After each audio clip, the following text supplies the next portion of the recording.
actually grew up a Christian, but I didn't grow up in a church that was really filled with the Spirit necessarily. It was a sweet church. It wasn't legalistic, but it wasn't that I didn't know a lot of people that said they were hearing from God. We weren't talking about miracles and fighting for healing on things. It was just a sweet church. I was a Christian all the way up until college, and a professor made me question everything. It was a difficult time in my life. There were some other things happening. It was someone that I really respected, and so that was the first time that I really questioned God. I became a nurse, and there's a really amazing thing that happened in the ICU that really brought me back to Jesus. I was working in the cardiovascular intensive care unit, taking care of a patient at night. The patient next to mine had to cover for a lunch break. And during the lunch break, he coded. And as he arrested, I was standing in the hallway. I saw him. I saw the heart rate go into a very critical arrhythmia called VTAC.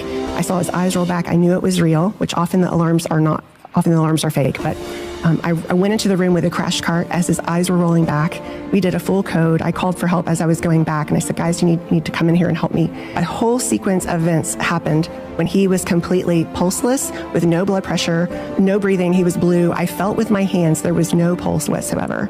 We did several rounds of CPR on this gentleman. So sad. He had been such a great patient the whole night. But anyway, he finally comes back, and we were so excited when he responded, and everyone goes out of the room. I go check on my patient.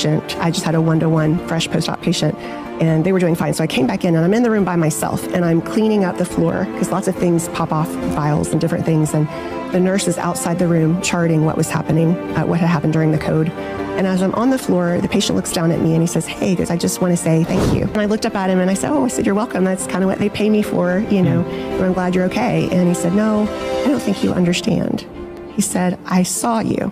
Oh, he saw me when I was coming in with a crash cart. And he said, no, I saw everything. He said, I was floating in the room.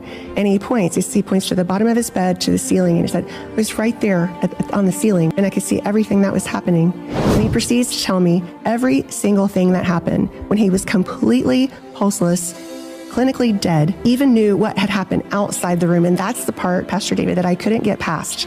Because I thought, what if there's some level of activity, right, with his hearing is last to go, right?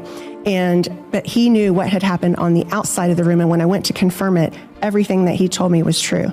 And in that moment, I got very emotional, because obviously this is a time I was really questioning things. I was in my head and I was thinking, oh my goodness, my professor was wrong. We are spirits. And then it was a sequence of thoughts like, we go somewhere when we die, heaven and hell. And then it was like, oh my goodness, it came to me.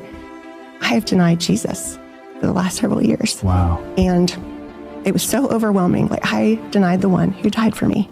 Pin it to your board so you don't miss what I dig up next.